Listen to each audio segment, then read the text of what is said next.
morning and welcome to our discussion on the Victorian age now.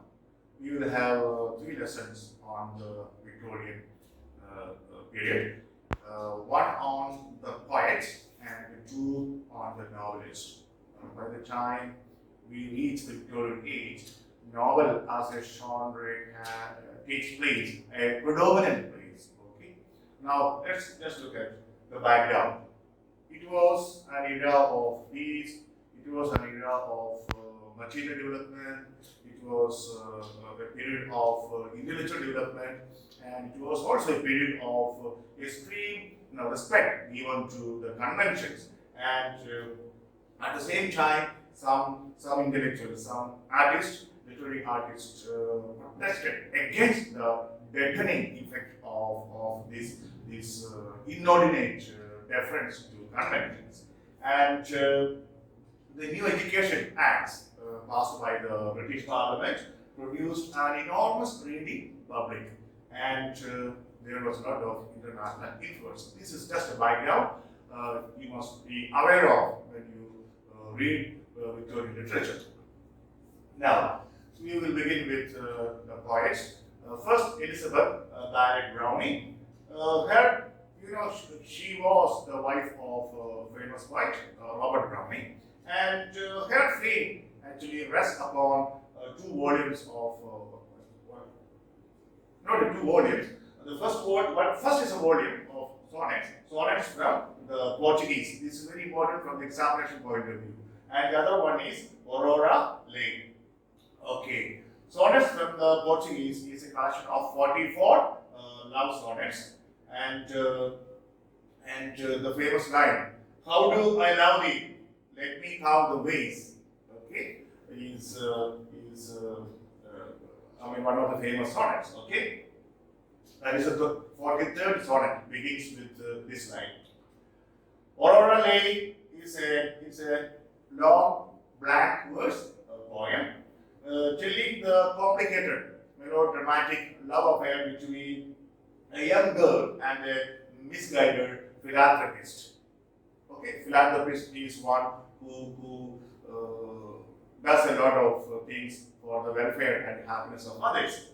Okay, it consists of 11,000 lines. Anyway, next one is Alfred Tennyson, and he is considered as the chief representative of the Victorian age in poetry. Remember that? Alfred Tennyson.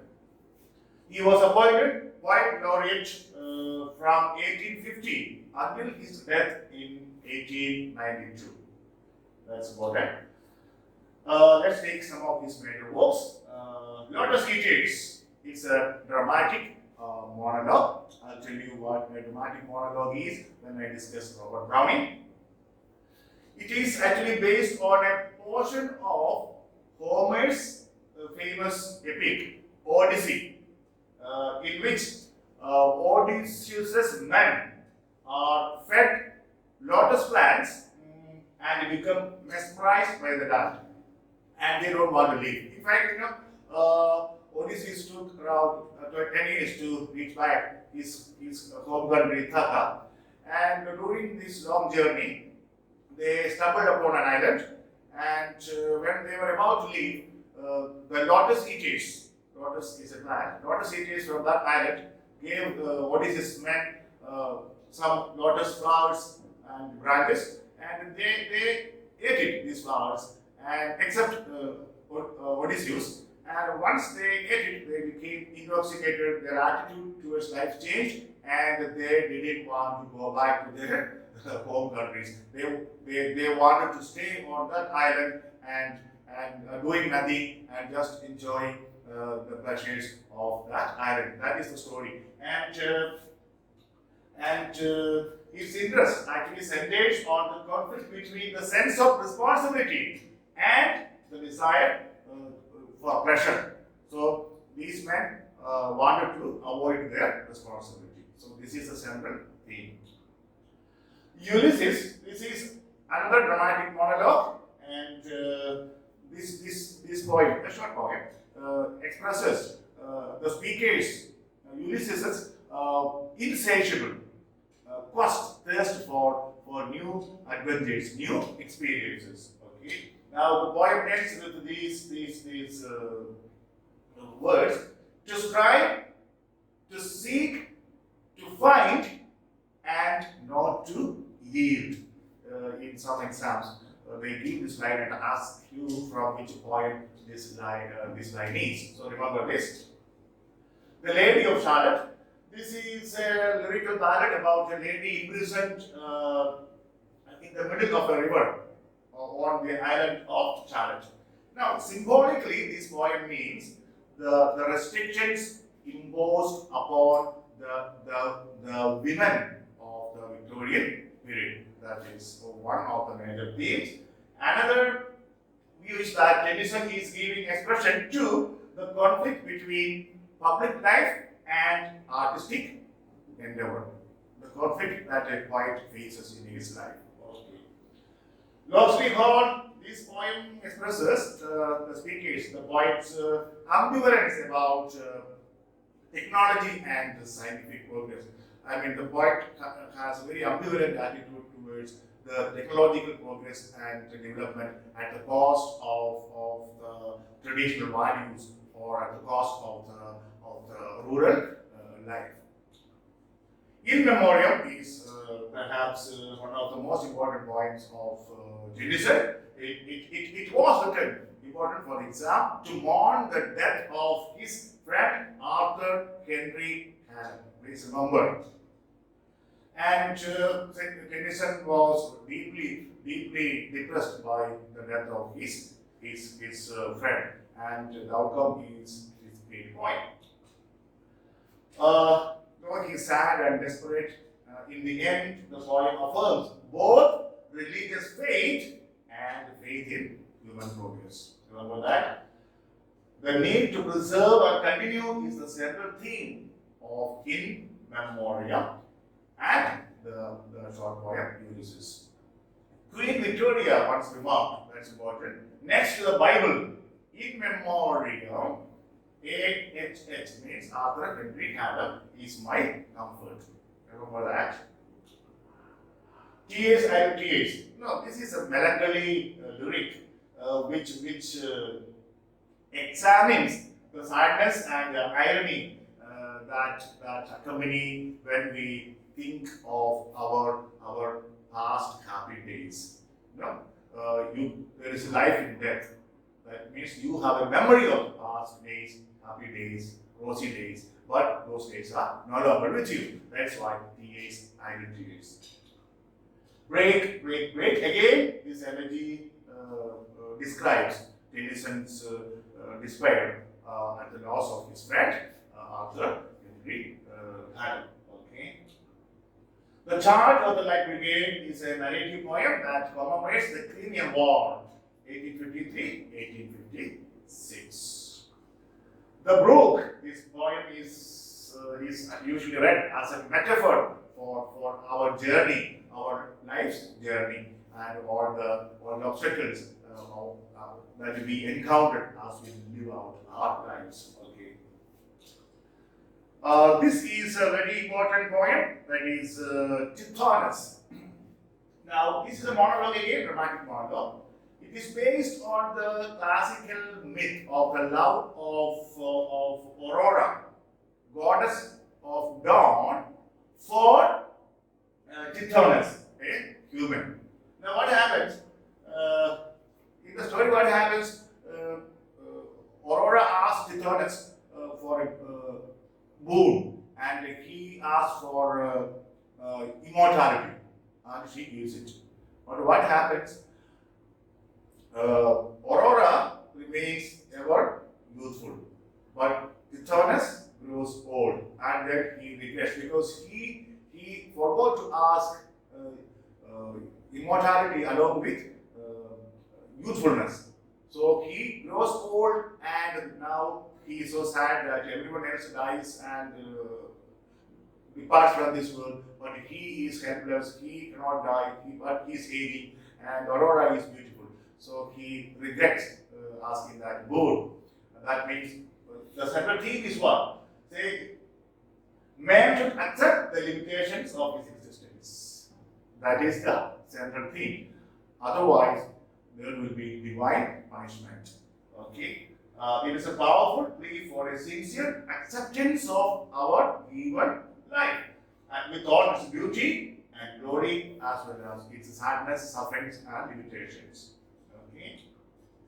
Home they brought her while dead. This is about a soldier is brought home dead, and his wife is totally depressed and sad and melancholic. She doesn't, after a word, she doesn't cry.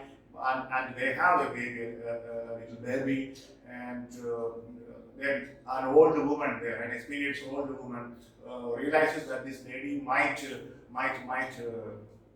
die of despair unless she cries. So sometimes when you're sad, you must cry, weep, and let your energy out, your sadness out. And realizing that this lady, old woman, places their baby in the lap of the mother, and then looking at the baby, this young lady, the wife of the dead soldier, breaks out, cries out, and this that way is a psychological point. The psychological insight of the old lady is protected here. Enoch Arden is another interesting poem. This is about a seaman, okay, a sailor who goes out on a voyage, and then suddenly, he disappears for many years, and then in the meantime, his wife gets married to somebody. And when he returns, because he didn't die on the sea, when he returns, what happens? He realizes that his wife is already married to another man. And there, without letting them know about his presence, he leaves the place. That is about Enoch. Idylls of the King. Now, this is a collection of 12 poems recounting the legends of King Arthur and the Knights of the Round Table. We have already discussed that. Other notable points of Tennyson. Okay, one is Inoni. Inoni was a nymph, sea nymph, married to Paris, the Prince of Troy. And then later on, Paris abandoned her in favor of Helen of Sparta, or later on Helen of Troy. Okay, the Palace of Art, it allegorically states the condition of man, okay, who has lost sight of his relation to other men and to God because of his intellectual pride, because of his consciousness of his deep knowledge. That is all about the Palace of Art. It's a difficult poem, but remember the name. The Princess, it is a collection of poems, then Maud and other poems, again, collection. Now, Tiresias, I think it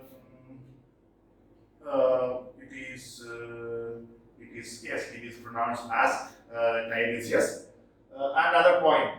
Now, there are 26 poems. You know who Tiresias was? Tiresias was a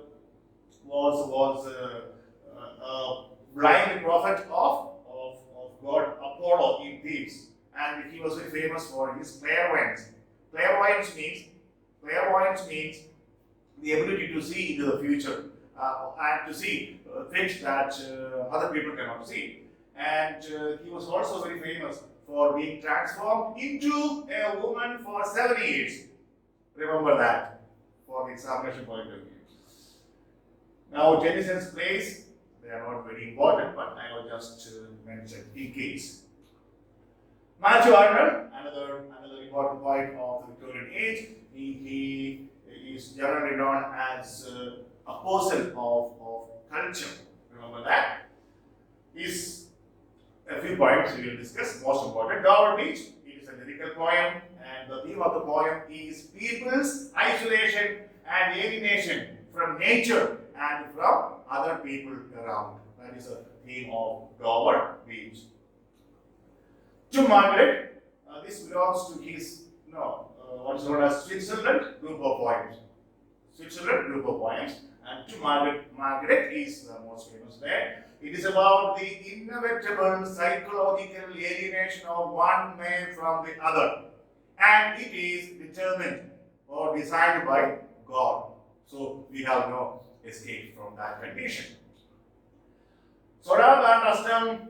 Okay, this is a narrative poem which tells a famous episode from Ferdowsi's Persian epic, Chaname. So it is written this way, it is pronounced Chaname, which tells the mythical and historical condition or development of Persia from the time of creation until the Islamist conquest in the 7th century. That is this epic about Chaname. And here, from there, Arnold takes one episode, Sorab and Rustam. Okay. What is the story? Famous episode from Chaname, relating how the great warrior Rustam unknowingly killed his long lost son Sorab in a combat. You can read the poem or summary, then you will enjoy it. The scholar gypsy is a pastoral elegy, traditional pastoral elegy. I have talked to you about what pastoral elegy is. It is based on a legend recounted by Joseph Clanville in the Vanity of Government Rising, not very important, which explores the depressing monotony and the toil of modern life. That is the central theme of the scholar gypsy who leaves the university in search of knowledge and wisdom.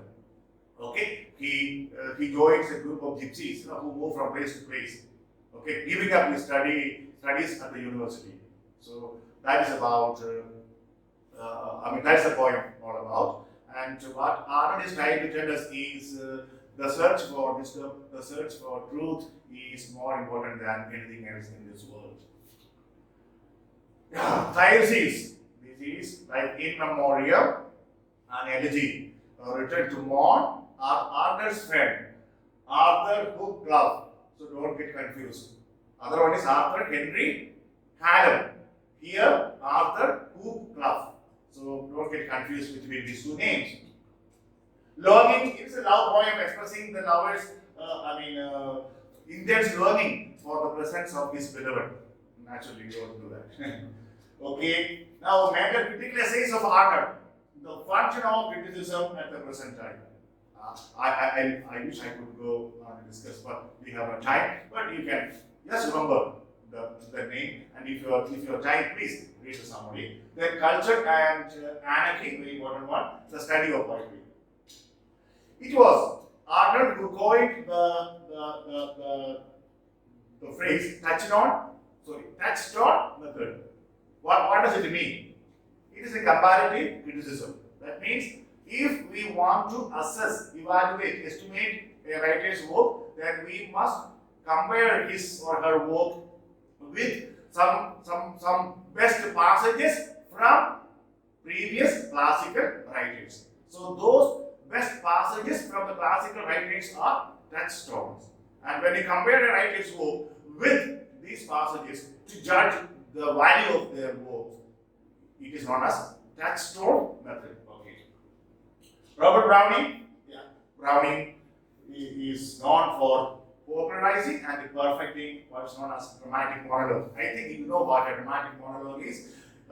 It's a poem where there is a speaker and there is a listener, actual or imagined, and the speaker speaks out his mind, aspects of his personality, but the listener never responds.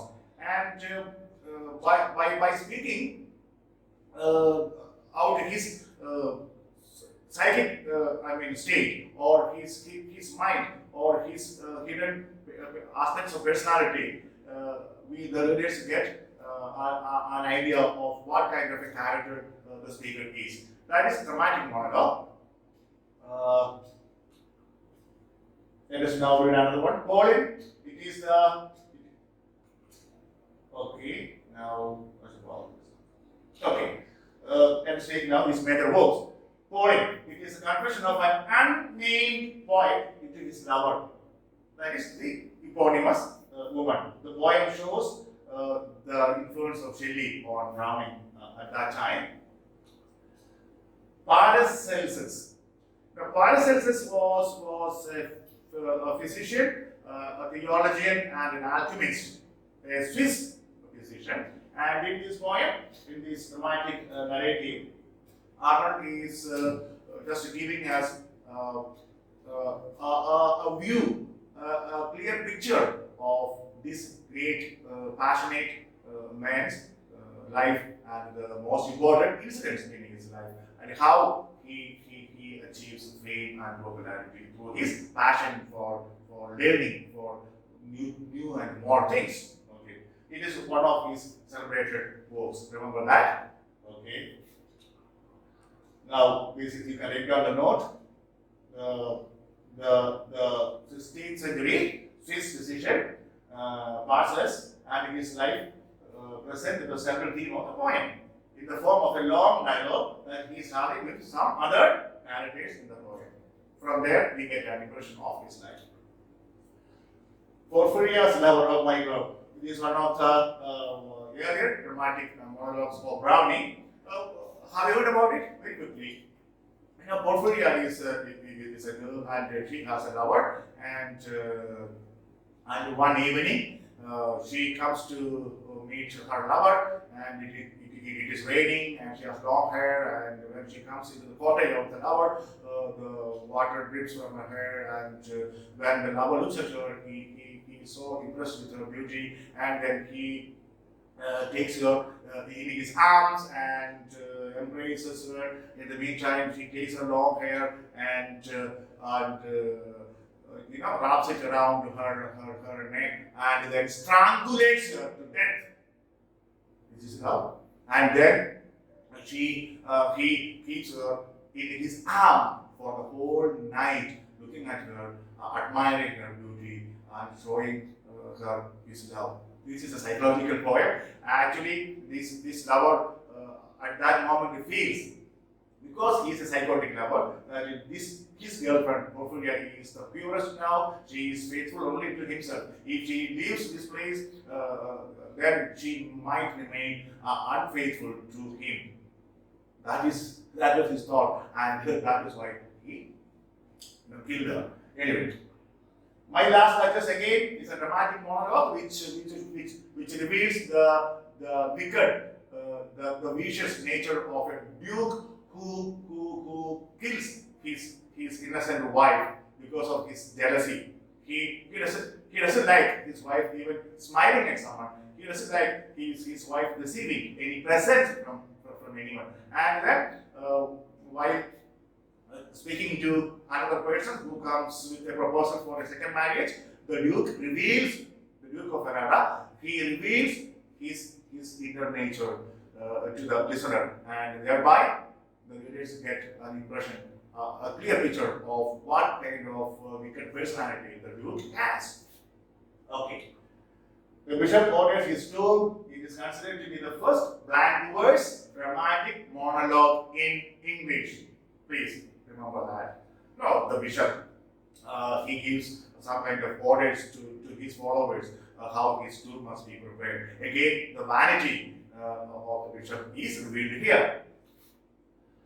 The lost leader, the lost leader is William Wordsworth. William Wordsworth, when he was very young, he encouraged and advocated liberalism. But when he became old and when he became a poet laureate, he abandoned his old youthful liberalism and embraced conservatism. And this was not liked by Browning. Okay, and he writes this poem, The Lost Leader. This is a short poem. Please read and enjoy. Okay. Now, again, this is a kind of carpe time, seize the day, seize the moment kind of poem. The lover telling his beloved to enjoy the moment through physical relationship or union. Okay. The Ring and the Book. This is perhaps his most celebrated poem. And it is a long dramatic narrative poem, more than More specifically, a verse novel of 21,000 lines divided into 12 sections and published in 4 volumes. Okay, it is considered his epic masterpiece. Have you heard about this? The Ring and the Book. The poem presents a series of dramatic monologues offering various perspectives on a lurid, macabre murder trial that involved a child, a predatory older groom, the husband of the child, a disguised priest, a triple murder, 4 hangings, and a beheading. Now, if you ask me, so what is the summary? 21,000 lines. I have no time. You please read the summary. Fra Lippo Lippi. It is a dramatic monologue again that presents the conflict between art and religion. A monk is writing poems and his superiors don't like because a religious person should not be engaged with literature. So this is the conflict between art and religion. Does religion accept art? Fra Lippo Lippi. Andrea del Sarto, again another dramatic monologue which is about success and failure in life and art. An artist, Andrea, he fails in his life as an artist because of his commitment to his family and his wife, etc. Okay. The Laboratory is again a dramatic monologue that explores the themes of jealousy and revenge. This is a very good point. Read. A grammarian's funeral. This is an honor, a tribute paid to a scholar, a grammar scholar who has spent his entire life in pursuit of knowledge and wisdom. 2 in the Campagna is a love point, not a very important one. The statue and the bust. This narrates the story of a futile love affair in Renaissance Florence. Now, in this poem, to Browning, the most hopeless state of human nature is indifference and inaction. These lovers are not able to bring their love to fruition. That is the tragedy. He has maintained in the poem that this is quite critical. It is better to act on evil motives with vigor and resolution than to be deterred by weakness and cowardice. These 2 lovers could not bring their love to fruition, and of course, the lover's beloved, okay, in the poem is already the wife of another person. So that is the tragedy. Anyway, Browning still encourages lovers to be courageous. Okay. Place of Browning, I just given a list of the place he has written, just to give you an idea that he has written plays as well, but he is mostly known for his poems. G.M. Hawkins, okay, now he was a Jesuit priest, a Catholic Jesuit priest, and one of the most individual of Victorian writers because of his time. Hawkins is the creator of sprung rhythm. I think we discussed that while discussing literary terms. Now, it is a phonetic meter approximating 2 speech, each foot having 1 stressed syllable followed by a varying number of unstressed syllables. That is sprung rhythm. Major points towards grandeur. It is a cantate sonnet describing a world infused with beauty and power by God. That is God's grandeur. This beautiful world is created by God, and this diversity, this variety is what the poet celebrates in the poem. And it is only this beauty that withstands human corruption. Another one, pale beauty, means mixed beauty. You find black and white and yellow and all these things in nature. It is a curved sonnet. What is that? 11-line sonnet. We have already discussed this too. This was the reason why I discussed all those literary terms in my first lessons. Now, the narrator praises God for the variety of dappled things, mixed things in nature, and he gives praise to God. The Wind Howard is again, considered to be his best poem. this is again a poem that praises God and His creation. After all, he was a Christian Catholic priest, and naturally his life was devoted to the service of God and God's people. That particular Deutschland. I'm just looking for the pronunciation. The wreck of the Deutschland. Deutschland was a ship which got sunk. So he writes a poem about that. It was written in 1876 to commemorate the sinking of a ship named the Deutschland. Carrying comfort. This is a dark, melancholy sonnet. It presents the poet's internal conflict, the internal battle that he has to go through as a priest. Sometimes, you're a Catholic priest leading leading monastic, a very ascetic kind of life. They don't marry and no family, no children. Okay, so and sometimes the poet is overcome by doubt. Okay, about his choice of this kind of life, and there is a tension, there is a conflict, and the poet is in full despair. But and his faith seems to dwindle, faith in God. But then, however, the poet is determined to survive this despair and outlive the misery. That is the poem all about. Other noted poets of the age: Christina Rossetti, and her well-known poets are Goblet Market, and remember, note down that. Okay, Goblet Market, and remember Christina Rossetti. William Morris, not very famous poet. Anyway, I have given you his works. A.C. Swinburne, someone to reckon with. Okay. His major works are Atlanta in Calydon.